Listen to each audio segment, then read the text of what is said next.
My name is Ilara Voss. I'm 28, and I used to believe love was proof you didn't need evidence.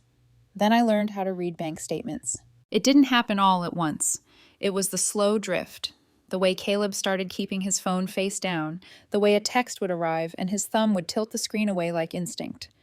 New work trips appeared on the calendar without company names attached. Random guys' weekends materialized with no context, just a shrug and a promise. It's nothing. I'll tell you later. Later never came. I told myself not to be that woman, the caricature with suspicions for breakfast. I swallowed questions like pills and smiled through the aftertaste. We were saving for a house. We had a joint account and a spreadsheet with color-coded goals. People who plan mortgages don't plan betrayals. That's what I wanted to believe. On a Tuesday night, that already felt beige, I logged into the bank to schedule our usual transfer. The number on the balance line looked wrong. I blinked, then leaned closer, as if money could be misread from across the room. $3,000. Gone in a single withdrawal. I stared at the line item, the way you stare at a hairline crack in glass, and know it's a timeline instead of a flaw. I didn't want to accuse, I wanted to understand. So I played it casual. Hey, I said from the kitchen as he scrolled in the living room. What's this 3,000 withdrawal? Did we buy a refrigerator I forgot about? He didn't look up. Oh, I booked a guy's trip with Mark and Theo, he said, like he was reading a weather app. I told you. You didn't. He rolled his eyes. I don't need to run every detail past you, Alara. We'll make it back. The way he said we'll make it back was a neat little eraser pushed across a ledger. It also told me exactly where I ranked. Below impulse, below nostalgia, below the part of him that needed to prove he still could. I let it slide that night. Not because I believed him, because I wanted to watch what he'd do when he thought I did. But sleep doesn't visit people trying to convince themselves they're wrong. Sometime after midnight, while he showered, my fingers hovered above his phone on the dresser. We had never been a password couple. We were supposed to be a trust couple. His code was the same it had always been, his sister's birthday. I didn't scroll aimlessly. I searched. Flight, hotel, confirmation. There it was. E-tickets for two. A resort confirmation with balcony photos. A rental car booking, all stamped with dates that matched the guy's trip. In the text thread above the email, her name glowed like a bruise. Brielle, his ex-girlfriend. They'd been choreographing this for weeks, sending each other links, debating ocean view versus partial sea, trading time zones like sentimental currency. I closed the phone slowly, as if force could put the lie back. It didn't. My heart did the thing hearts do when they learn they weren't the only audience. Stuttered, then steadied. Not rage, not even grief. Just the cool, precise hum of a decision. I didn't confront him. Not then. People who choreograph lies also choreograph apologies. I didn't want the performance. I wanted the scene to end. The next morning, I kissed him goodbye like the world was regular. I told him to have fun and reminded him to send me his boarding pass in case of emergencies. He smiled, relieved I was a woman who believed in fictional context. Then he left with a suitcase and sunglasses he hadn't worn in a year. I opened my laptop before the building door even side closed. The joint bank portal recognized my device with a cheerful greeting that felt like mockery. 2 clicks, a confirmation code, and our account became an ice tray. Frozen. It wasn't about punishment, it was about proportion. If you withdraw trust without consent, don't expect liquidity.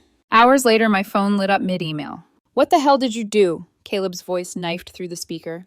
Good morning to you, too, I said, stacking invoices on my desk. My card is getting declined everywhere. The hotel, the car. What did you do to the account? I froze it, I said. Seemed like the least I could do after reading your flight confirmations with Brielle. Silence. Just his breath and the distant, tinny echo of a lobby fountain. Then, it's not what you think. Cut the script, I replied. I saw the emails, the texts, the balcony debate. You've been planning this. With her. He tried on innocence like a shirt. She's just a friend. Friends don't require deceit, I said. Friends don't use house money for secret vacations. He pivoted to offense. Maybe if you weren't so obsessed with saving for that stupid house, I wouldn't have needed space. Your solution to needing space was booking an ocean view with your ex? His voice sharpened. You don't get it. I needed time to think. With her? She understands me. There it was, the thesis, soft and ugly. I could have screamed. I didn't. I let calm be my cruelty. We're done, I said. What? You're breaking up with me over this? You lied. You stole. You planned a two-person escape and tried to fund it with our future. I kept my tone even. What did you think was going to happen? You can't just leave me stranded here, he snapped, panic hitching a ride on his words. How am I supposed to get home? Not my problem, I said. You made your choices. Enjoy your space. I hung up. The room was quiet except for the gentle buzz of my computer fan and the way the air changes shape after you remove someone's name from it. I stood, made coffee like it was any other day, and opened a new document titled Exit Plan. By noon, my name was off the lease. By 3 p.m., the utilities had separate logins. I called the internet provider and explained, voice neutral, that one of the account holders would be out of state and indefinitely unreachable. The woman on the other end said, "Say no more," in a tone that made me want to send her flowers. I packed that evening. Not everything. Just the essentials, the parts of my life that didn't require negotiation. My grandmother's teacups, the plant that had survived 3 winters, the quilts from the flea market we swore we'd keep forever. I left the ring in its box on the dresser like a question I didn't owe an answer. 2 days passed in a blur of logistics. I blocked him on everything: phone, socials, email. People think blocking is anger. It isn't. It's hygiene. By the end of the week, the story began to leak in the way stories do when people need to star in them. A mutual friend texted a screenshot. Caleb's post, chin up, captioned with a victim's thesis about controlling partners and men not being allowed to have female friends. Comments sprouted like mold. I didn't respond, not publicly. In private messages, I sent one line to those who asked. He used our joint savings to take his ex on a secret vacation. I froze the account and ended it. Most understood. Some hedged. The ones who hedged had never had to choose between dignity and performance. I didn't evangelize. I didn't plead. I was busy building a life that didn't require explanations. On Sunday, I drove to a grocery store out of town where no one would say my name in a bright aisle. I picked out peaches and a bottle of something sparkling without alcohol. At the checkout, the cashier smiled. Big plans? I considered the question. I thought about the plane taxiing without him, about the balcony without us, about how quiet looks like loneliness, until you realize it's relief. Yeah, I said. Actually, yes. Back home, I sliced the peaches and ate them over the sink like every good decision I'd ever made. Sweet, a little messy, and mine. The first week without him felt like detox, not from love, but from noise. No late-night apologies that solved nothing. No sighs disguised as conversation, just quiet, sharp, and clean. Then came the ripple. Mutual friends started sending screenshots again, Caleb's new narrative. He'd posted a photo of himself at a bar, captioned, "Some people can't handle a man with history. Insecurity ruins good things." 400 likes, dozens of comments calling him strong, resilient, better off, a chorus for a one-man play. He had become the victim, and I was the villain. The controlling girlfriend who froze his account out of jealousy. At first, I didn't respond. Then I remembered what silence looks like online. It looks like guilt. So I sent a message to the handful of people who mattered. He withdrew house savings to fund a secret trip with his ex. I saw the receipts. I didn't ruin his life. I just stopped financing it. Most of them believed me. The rest? They had never been in a room with a liar mid-performance. By Thursday, I got a call from a number I didn't recognize. At first, I ignored it. Then it rang again. Hello? Hi, is this Alara? The voice was quiet, steady. I'm Noah. I think we need to talk. Do I know you? I was Brielle's boyfriend. That name hit like static through the line. Oh, I said slowly. I see. Sorry to bother you, he continued, but I think you deserve to know what's been going on. I leaned against the counter, half bracing. He explained everything. How Brielle had spent the last month telling him she was on a girl's getaway. How he'd felt something off and checked her email after she got defensive. How he found flight confirmations. And my name in the joint account reference. She used your money, he said, to take him on a trip she lied to me about. He paused. Look, I don't want to make this messier for you, but I thought you should have the full picture. I've got screenshots, texts between them, not sexual, but intimate, like a relationship that never ended.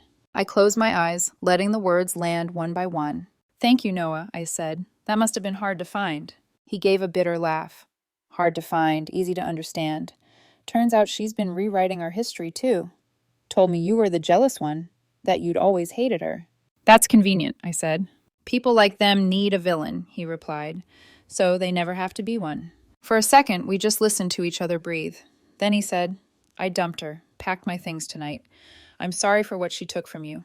She didn't take anything I wasn't ready to lose, I said. Still, he added, it's rare to find someone who walks away clean. Don't let them make you doubt that. When the call ended, I felt something strange. Solidarity, maybe. The kind that only exists between survivors of the same lie. A few days later, my mother called. I saw Caleb's post, she said carefully. Are you okay? I'm fine, I said. Better than fine. There was a pause, then softly. Good. Because that family, his mother especially, they're saying you stranded him on purpose. I did, I said simply. Just not the way they think. By the end of the month, he was back in town. Noah sent one last update. They broke up. She moved out of her apartment. He's sleeping on a friend's couch. The poetic symmetry didn't escape me. Caleb had once told me he needed space. Now he had plenty. 4 walls and a borrowed blanket. He tried reaching out once more. A message through a mutual friend. Can we talk? I miss her. The friend forwarded it with a shrug. I typed a single line back. Tell him I hope he finds the person he was pretending to be. Weeks later, a letter arrived in my mailbox. No return address. Inside, a single page. You didn't have to freeze the account. You could have talked to me. I laughed out loud. Because that was the whole point, wasn't it? I had talked for years. He'd just never listened until it cost him something. I tore the letter once, twice, then fed it through my shredder. It sounded like applause. The silence after everything wasn't empty. It was honest. For the first time in 3 years, no one was explaining how I should feel. No one was spinning their version of events to make me the unstable one. The apartment, once filled with shared playlists and arguments that circled the same drain, now breathed in time with me. I started jogging again. Nothing serious, just enough to feel my lungs prove they still worked. On one of those runs, I passed a jewelry store window. The reflection caught the thin glint of the engagement ring I'd never worn. I stopped. 2 days later, I sold it. The jeweler counted the bills quietly, then said, Any special occasion? Graduation, I replied. He smiled politely. He didn't know I meant graduating from illusions. That night, I booked a solo trip. 3 weeks abroad, just me, a backpack, and the kind of freedom you can't post without ruining it. A few nights before I left, the phone rang again. No caller ID, but I knew the cadence of the knock on the line before it came through. Elara, he said. It was Caleb. I almost hung up. Almost. But curiosity, dangerous, familiar, kept me still. What do you want? I just wanted to apologize, he said. I messed up. Brielle and I are over. She's with someone else now. I lost you. I lost everything. You didn't lose, I said. You traded. He exhaled. You really won't even talk to me? This is talking, I said. But it's not reconciliation. I was confused, he said quietly. I had feelings I didn't understand. And now you understand them? He didn't answer. So you did have feelings for her, I said. I thought I did. Silence stretched like a wire between us. Caleb, I said finally. When someone breaks trust, it's not just about what they did. It's about what they were willing to risk. You gambled our future for a weekend. It didn't mean anything. That's worse, I said. If it meant nothing and you did it anyway, then what does that make us? He started to speak, but I'd already decided. I hope you find someone who makes you forget what you lost, I said, and hung up. No tears, no shaking, just the clean click of closure. The next morning, I boarded a flight. Window seat. A stranger beside me smiled, offered gum, and asked where I was heading. Anywhere new, I said. When the plane lifted, I looked down at the shrinking city. Every street, every apartment window that once held a version of me who tolerated small betrayals because she was afraid of big loneliness. I wasn't afraid anymore. Weeks later, I stood under the northern lights, camera in hand, fingers numb but heart steady. The sky burned green and violet, like forgiveness wearing neon. I posted one photo, no caption. Minutes later, I saw his name in the views, still watching, still checking. But I didn't feel anger. I didn't feel pity. I felt distance, earned and exact. People sometimes ask if I regret it, if freezing the account, walking away, letting him face his own consequences was too harsh. No, because the moment someone turns your loyalty into currency, the only right response is bankruptcy. Because people don't destroy love all at once. They chip it away with excuses until it collapses. Because when they show you what they value, you believe them the first time. That's the tuition for seeing clearly. 3 years, $3,000. One ring I didn't wear. and the most expensive piece I've ever owned.